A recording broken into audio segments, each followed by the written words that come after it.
Constitution, उसके अंदर रीति और रिवाज को कानून का दर्जा दिया गया। तो हम हिंदुस्तान के मुसलमान जो हमारी शरीयत पे अमल कर रहे थे वो रीति और रिवाज के हिसाब से कर रहे थे, जिसको इंग्लिश में कस्टम और यूजेज भी कहते हैं। अब समझना ये है कि अभी तक कोई भी कानून के अंदर रीति रिवाज क्या है वो कहीं बताया नहीं गया। हमारे लिए हमारा रीति रिवाज क्या है? अल्लाह का कानून, शरीयत हमारा रीति रिवाज है। अब उन लोगों ने ये कानून लाने के बाद सबसे बड़ी जो प्रॉब्लम ये क्रिएट कर दी है कि उन लोगों ने रीति और रिवाज क्या है उसको डिफाइन कर दिया, मतलब उसकी व्याख्या कर दी है। मतलब कहना ये चाह रहे हैं कि तुम्हारी शरीयत वो होगी जो हम डिफाइन करेंगे, ना कि जो अल्लाह ने। तो इसलिए सबसे बड़ा जो ऑब्जेक्शन कानून से वो यही है, सबसे बड़ा कानून में समझता हूँ। अब उन लोगों ने क्या बोला कि रीति रिवाज उसको कहते हैं जो एक लंबे समय तक कंटिन्यूअस और एक समान होके चल रहे थे। तो ये तो समझ में आता है। उसके साथ लोग 3 एक्सेप्शन की, इसको कैंसिल कर सकते हैं कब कि वो अनरीजनेबल हो, यानी कि समझ के बाहर। दूसरा पब्लिक के अगेंस्ट, तीसरा मॉरलिटी के अगेंस्ट। अब ये तीनों चीज को जैसे भी मोड़ना है वो इसे सरकार या जिसको जैसे करना है वो मोड़ सकते। मतलब कि उनके हिसाब से अगर नहीं चलेंगे तो शरीयत नहीं होगी, उनके हिसाब से होगा तो वो शरीयत होगी। शॉर्ट ये बात है कि अल्लाह के कानून को वो लोग हटा के बोलते कि हमारा कानून मानो, वो हो ही नहीं सकता। क्योंकि इंसान के आज तक लॉ की हिस्ट्री है, तुम लॉ की हिस्ट्री पढ़ोगे तो ये समझ में आता है कि जो लॉ है ना वो कभी स्टेबल नहीं रहा। जैसे जैसे चेंज हुआ वैसे वैसे लोगों के एक्सपीरियंस चेंज हुए, लॉ बनाने वालों के एक्सपीरियंस चेंज हुए और वो कायदों को बदलते हैं। जबकि हम जानते हैं जब से आदम अलैहिस्सलाम है और हम अभी तक अल्लाह का कानून एक ही है और एक ही हिसाब से चल रहा है। ये समझ जाए, क्लियर समझ जाए। अब कानून की बात करेंगे तो ये कानून के अंदर टोटल 398 सेक्शन है जो 4 हिस्सों में बटे गए हैं। टोटल 398 सेक्शन जो 4 हिस्सों में बटे गए हैं वो 4 हिस्से ये है। उसमें पहला हिस्सा आता है मैरिज एंड डिवोर्स, यानी शादी और छूटा छेड़ा। दूसरा होता है सक्सेशन, दूसरा भाग जो कि है विरासत, वारसदारी। तीसरा है लिविंग रिलेशनशिप और चौथा है मिसलिनियस। वो मिसलिनियस में ये बता दिया कि इसके पहले जितने भी रीति रिवाज थे, जितने भी कानून थे वो आज से 0 हो जाएंगे, अब यही तुम्हारे लिए कानून है। ये चौथे भाग में बोला गया। अब मैरिज के लिए भी समझ लो कि निकाह तो सब उनके रीति रिवाज से करेंगे, पर तलाक इनके हिसाब से करना है।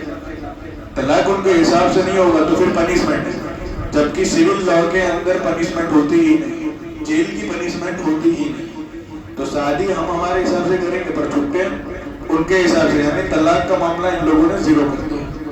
तलाक हुई नहीं हुई जब तक तुम कोर्ट से नहीं बोलो। अब कोर्ट में जाने के लिए भी शादी के समझ लो कि एक एग्जाम्पल के तौर पे समझ लो कि किसी की आज शादी हुई और मियाँ बीवी की कल नहीं बनी और वो शरीयत के एतबार से छुट्टा होना चाहते, तो ये 2 दिन के अंदर मामला नहीं पड़ता। अब क्या होगा कि ऐसा मामला हो तो तुमको पहले 1 साल वेट करना है कि शादी को 1 साल गुजर जाए, उसके बाद कोर्ट में जाना है। और मैं ये हमेशा ये जुमले बोलता हूँ कि सजा है ना, सजा वो प्रोसेस है, जेल नहीं है। एक इंसान को एक प्रोसेस के अंदर उलझा दो तो वो उससे बाहर नहीं निकलता, उसका जिंदगी का एक बड़ा हिस्सा उसमें गुजर जाता है। तो ये जो कायदे का मेन सबसे बड़ा प्रॉब्लम ये है कि शरीयत को हटा के एक प्रोसेस ला दिया और मुसलमानों को उस प्रोसेस के अंदर मुब्तला कर दिया। वो उनमें से निकलेंगे नहीं, वो मेन उनके फैमिली घरेलू मसाइल से बाहर नहीं निकलेंगे तो मसले होते रहेंगे। तो तलाक का सबसे बड़ा प्रॉब्लम आता है। और दूसरे नंबर पे जो हमारे अंदर ही है मेन कजिन्स मैरिज, खालाजाद, फूफीजाद, चाचाजाद, मामाजाद, इसको इन लोगों ने प्रोहिबिटेड बोल दिया है, डिग्री ऑफ प्रोहिबिटेड। कहीं छूट दी है लेकिन फिर एक पनिशमेंट की सजा के तौर पे वो बोल दिया है कि अगर ये होता है और कोई को नहीं जमता तो 6 महीने की जेल की सजा है। अब शादी के मामले में इंसानों को जेल भेजेंगे, तलाक के मामले में तो शादी हो चुकी, सोसाइटी बन ही नहीं सकती। तो अल्लाह के कानून के अलावा भी नॉर्मल इंसान मॉरलिटी के ग्राउंड पे भी सोचता है तो ये कानून है। अब सक्सेशन का मामला जैसे मुफ्ती साहब समझे तो कॉम्प्लेक्स से बैठ के आलिमों के पास समझना ही पड़ेगा, लेकिन ये कानून में इन लोगों ने सब 0 कर दिया। 3 कैटेगरी बोलती, क्लास 1, क्लास 2 और क्लास 3। अगर क्लास 1 के विरासत में नहीं आएंगे तो क्लास 2 में जाएंगे, अगर क्लास 2 में नहीं आएंगे तो वो तुम्हारी मिल्कियत, तुम्हारी खुद की मिल्कियत सरकार की है। इसको इंग्लिश में स्कीट्स ऑफ गवर्नमेंट बोलते हैं, यानी मिल्कियत तुम्हारी। जबकि मुफ्ती साहब से अगर समझेंगे तो हमको समझ में आएगा कि तुम्हारी अपनी जो मिल्कियत होती है वो ऐसे किसी और के पास नहीं जाती, वो दूर दूर तक वो समझने की बात होती है। और जो शरीयत का कानून उन लोगों ने क्लास 2 में डिवाइड करके खत्म कर दिया।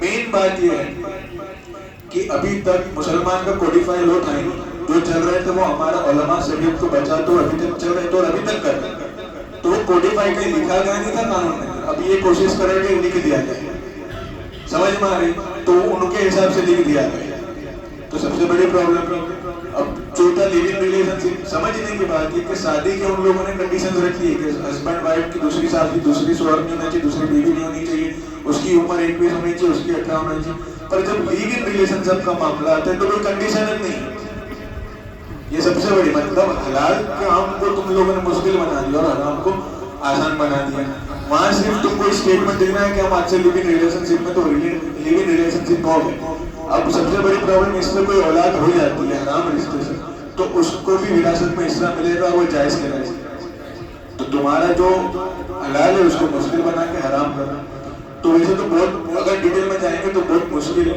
ان سوال سمجھنا ہی ہے کہ ہم کو مل کے ہم کو علماء کے پاس بیٹھنا ہے، شریعت سمجھنا ہے، اور ہمارے میں اکثر میرے دوستوں میں یہ بات کہتا رہتا ہوں کہ جب میں میرے اور تمہارے معاملے شریعت سے کریں گے تو تیسرا پارٹی انوالو ہوئے گا نہیں، تیسرا پارٹی آئے گا ہی نہیں، کورٹ آئے گی نہیں، ہم جائیں گے تو وہ انوالو ہوگا، وہ ہوئے گا ہی نہیں، تو مسئلہ ہی نہیں، ہم کو شریعت پہ چلنے سے کوئی روک نہیں سکتے، تو انشاءاللہ سب کوشش کریں کہ ہم شریعت پہ چلیں گے، اور اس قانون کے جیسے بھی آگے مجھے سے وہ ہاتھ بھی اٹھانا ہے ویڈیو میں، وہ جس طریقے سے ہوتا ہے اس کا پروٹیسٹ کر کے ہم کو ہاتھ اٹھانا ہے، اور ایک گائیڈ لائن کے حساب سے بول دیتا ہوں کہ باہر کسی سے جمع بھی نہیں ہونا ہے، ویڈیو بھی نہیں کرنا ہے، کسی کو انٹرویو نہیں دینا، کسی کے اس بارے میں معاملات نہیں کرنا، ایک ہی جواب دینا ہے جو ہمارے بڑے کر رہے ہیں وہ فیصلہ صحیح ہے، ہم کو یہ قانون ایکسیپٹیبل نہیں ہے، بس ٹھیک ہے انشاءاللہ، السلام علیکم، نہیں ہے ہم ہمارے معاملات شریعت جیسے ہی کریں گے انشاءاللہ.